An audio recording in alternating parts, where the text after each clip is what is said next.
Hello, everyone. I'm Karin Stein, Iowa coordinator for Moms Clean Air Force. We are an organization, a national organization of over 1.5 million moms, dads, caretakers in general, and we fight to protect our children from air pollution and the climate crisis. Every day, we are united to fight for clean air and environmental justice. Welcome to our monthly EarthChat. Today it's my privilege to have on the program McKinley, my colleague from Nevada, from Las Vegas. So great to have you here, Mercedes. Today we're talking about a term that has been used by the fossil industry widely to, in effect, greenwash what it really is and what it really does. There is a lot of talk about the benefits of natural gas proposed by the petroleum and gas industry, but what people don't know, it sounds like something that sounds cleaner somehow than coal or petroleum or diesel. But in reality, natural gas consists about 70 to 90% of methane. And methane is a very, very potent greenhouse gas. In fact, it is roughly 84 times more potent than CO2. And during its first 20 years in the atmosphere, it far exceeds the potency of CO2. And we talk about 20 years because after about 20 years, methane starts decomposing in the atmosphere while CO2 persists in the atmosphere. But during those 20 years, methane is again 84 times more potent than CO2 in the atmosphere. And it therefore contributes tremendously to the acceleration of the climate crisis, and this threatens the health and safety of our communities. And we know, Mercedes, that communities of color have disproportionately borne the brunt of many things, including climate pollution and the climate crisis. Could you explain, please, how methane pollution is detrimental to our health? Absolutely, and thank you so much for bringing this topic to light, Karin, as it's really important. It's very near and dear to my heart. So how does this happen and what does it do? How it happens is that oftentimes communities of color, indigenous communities, low-income communities are living in places where there's more exposure to methane and other toxins. So let me read to you a quick statistic here. More than 17 million people across the U.S. reside within a half-mile of an active oil and gas production operation. Families in this half-mile zone include 3.9 million children. They don't have an option as to whether or not they can breathe that air, right? They have to breathe it. It's the air that's there because air, and that's what's so powerful about this, air is the one thing we share globally. It doesn't stop at borders. It doesn't stop when it hits the edge of land at the ocean, right? There's no border here. It doesn't matter race, color, creed, we all share the air. And so when you have a lot of these lower income and minority communities are disadvantaged in one way or another, and 17 million Americans living close by, they're exposed. So what are some of the results? Let me read to you again some of these statistics.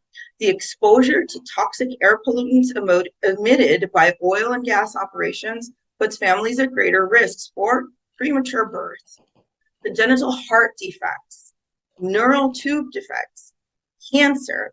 And one of the things that's very near and dear to my heart that just recently, as in the last few months, there was a study at Harvard that connected dementia and diseases as Alzheimer's with air pollution as well. So it's not only affecting our very vulnerable population, which is children. Again, we mentioned that 3.9 million children are living within a half a mile of these production plants. It's also affecting grandma and grandpa, our elderly. Again, another vulnerable population. So it's really crucial and important that we are aware of what methane is. And honestly, every time I see natural gas, the cleaner, greener way to go, I think methane gas, be honest. Because if we changed out the vocabulary, and you Google methane and what happens when you breathe it, it's a very different thing than calling it a greener, cleaner way to go. You know, in a previous conversation, you mentioned also your own personal concern in your home about using a gas stove. What concerns you about that? I want to start out by saying that, and really humble myself that even with this great introduction you gave me, and I've had lots of education, I have a bachelor's, I have a master's, I studied climate change. I was not aware of the dangers that methane poses inside of the home. I simply wasn't aware until I started doing the work with moms.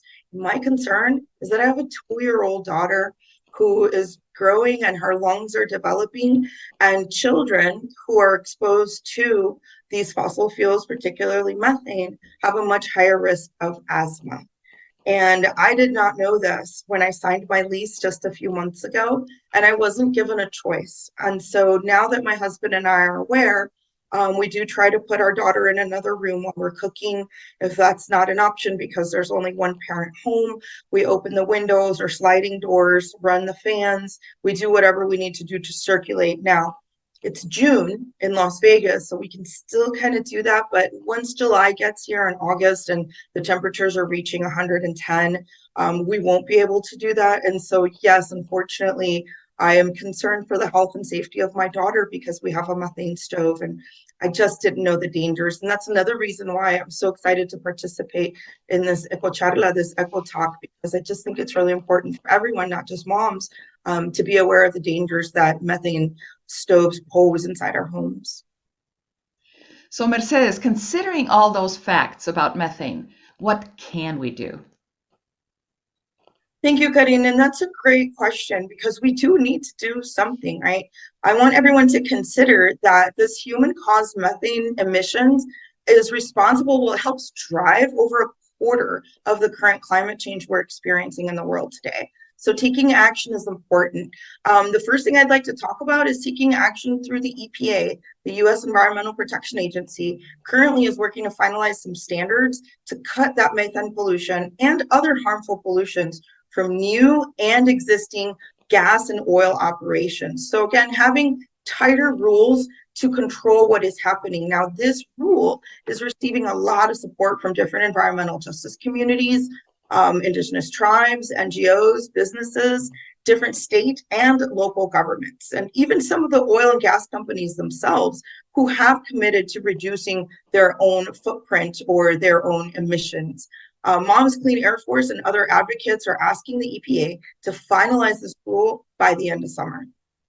Really prioritizing environmental justice and protecting frontline communities is absolutely imperative. And as we go forward to create a safer rules and a safer world.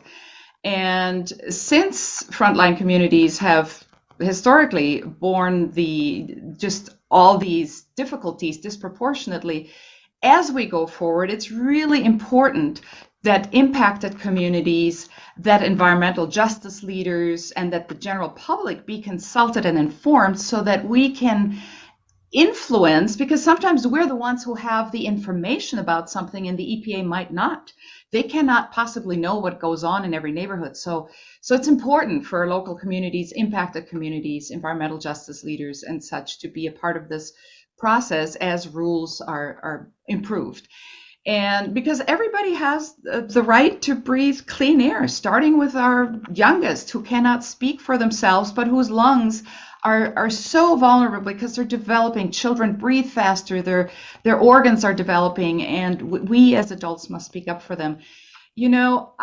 Controlling methane, we have already discussed, is one of the best tools we have to rein in climate pollution. And sometimes, though, it's not an easy thing because, for example, talk to us a little bit about what happens in your community where your methane comes from. It just does not make sense. So let's see if we can understand your situation better so we can inform the EPA and our country better about what goes on.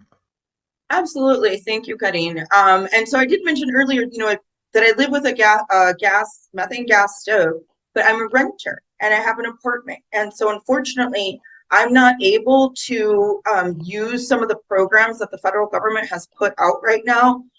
There are some wonderful bills out there to help people switch to renewable options within their homes.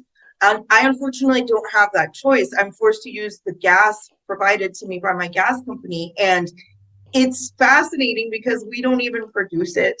We live in the desert where we have lots and lots of potential for solar, which is growing and building. But this methane gas that I'm being forced to cook with, that I'm being forced to breathe in, that I'm being forced to use, doesn't even get produced in my state. It gets piped in from other states. And here in Nevada, we've actually had rate increases that have tripled. I literally just talked to a customer yesterday, a Southwest Gas customer, whose bill tripled. I was explaining to her, well, part of the reason is that we're paying for this gas to be piped into our state. We're paying the company to do all this work to bring something into our homes that isn't even really good for us, especially when we have other options, right? There are heat pumps, which work great. There's a lot of different things we can do for electrification to clean up this indoor air. But yes, here in Nevada, we do not produce our own methane. It is piped in from other states, and that makes the cost and the price of the methane very volatile. And I think a lot of Nevadans, I definitely didn't know that until recently, were under this impression that we're using this utility because it's available to us. No, we're using this utility because a large corporation is making a lot of money and it's convenient for them. Very, very important to talk about these things because it is often lack of knowledge that keeps us from doing things. And speaking about doing things, tell us a little bit more about actions we can take. We mentioned the EPA is working on these rules. What can you, our neighbor, our friend do to support the EPA in this? So the quickest, fastest thing that you can do to take an action right now is sign our petition. And I encourage anyone watching this video to click on the link and sign a petition on momscleanairforce.org. And that calls on the EPA to finalize these strong common sense methane rules by the end of the summer to protect the public health and ensure everyone's right to clean air. So that's first and foremost, super quick. You click on the link, fill it out, and bam, we will get your message to the EPA. The other wonderful thing that we participate in as moms are the EPA hearings. So for example, over 60 moms just testified to the EPA last week on other toxic emissions. And that's one thing I just love about moms is that we help amplify voices in the community. So if you sign the petition and you're ready to take it a step further, please contact us and we can help you testify to the EPA so they can hear your story and hear about how these changes in our climate, this air pollution in our communities is affecting you. And that's really one of the strongest actions that you can also take. And moms will help you every step of the way. As Mercedes just said, petitions are easy. It literally takes 2 minutes to fill one of these petitions. You go to momscleanairforce.org, and those of you watching this on Facebook Live right now, just click on the link in the chat box. Otherwise, just visit momscleanairforce.org, as I mentioned. Otra cosa que hay que decir, Mercedes, es que aquí hablamos español, o sea, las personas que quisieran expresarse, pero no saben cómo hacerlo porque quizás su inglés no es tan fluido, que no se preocupen porque aquí en Moms Clean Air Force y Ecomadres estamos para ayudarles, ¿cierto que sí? Exactamente, estamos ahí para traducir en persona o traducir un testimonio, lo que usted necesite, lo podemos ayudar. So Mercedes, you know, it's scary for a lot of people to think about testifying, but really it is speaking from your experience. You write it out, you read it. It's 3 minutes. It's a page and a half of text. And at Moms Clean Air Force and Ecomadres, we're here to help you edit and help you find your voice, because really you do not need to be a specialist you just need to be concerned about what's happening to your family, in your community, to our planet. And we help you craft your words. In fact, at Moms Clean Air Force and Ecomadres, we have a video tutorial in English and in Spanish on how to prepare a testimony. This has been very informative, Mercedes. Thank you so much. And thanks for being part of our EarthChat today.